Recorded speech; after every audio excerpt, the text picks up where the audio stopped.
Hi, welcome to our modeling and simulation project for spring 2022.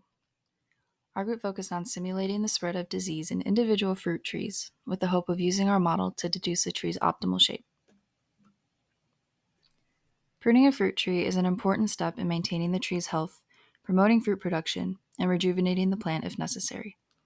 One part of this is determining how to prune the tree in order to stop or slow the spread of disease. On the right here are some pruning patterns commonly used in agricultural settings. And at the bottom are some examples illustrating certain peach tree-borne diseases, including peach scab, brown rot, and blossom blight.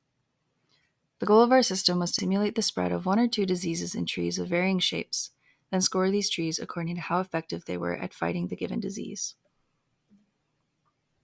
To do this, we decided to use a cellular automata model.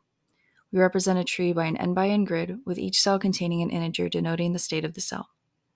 Our 8 states represent either empty space, the tree and its corresponding health and immune response, or airborne cells, and we tried to define probabilistic state transition rules in a way that resembles real-life immune processes and infection spread within fruit trees.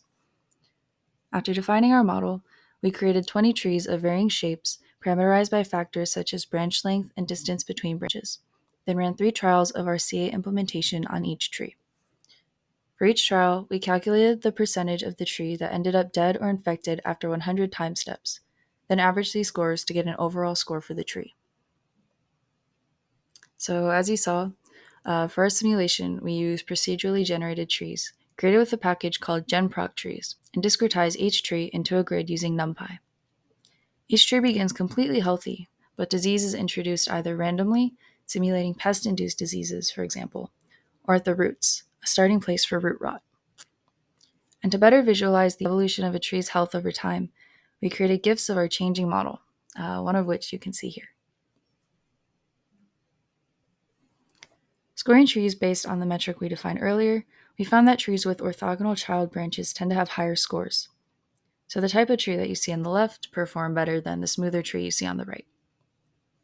We also found that maximizing the distance between branches seems to be ideal, though there's a lot of variation in our results, as shown in the plot, so further investigation may be required. Currently, there is a very small amount of data available to validate our model. However, the University of California has an integrated pest management program that states blight bacteria can spread up to 3 feet from the initial point of infection. So for each tree that we studied, we calculated the distance of infection spread and found that a 99% confidence interval on our data was 1.21 feet to 1.85 feet, indicating that the majority of trees in our system will have infection spread within the range stated by the UC IPMP.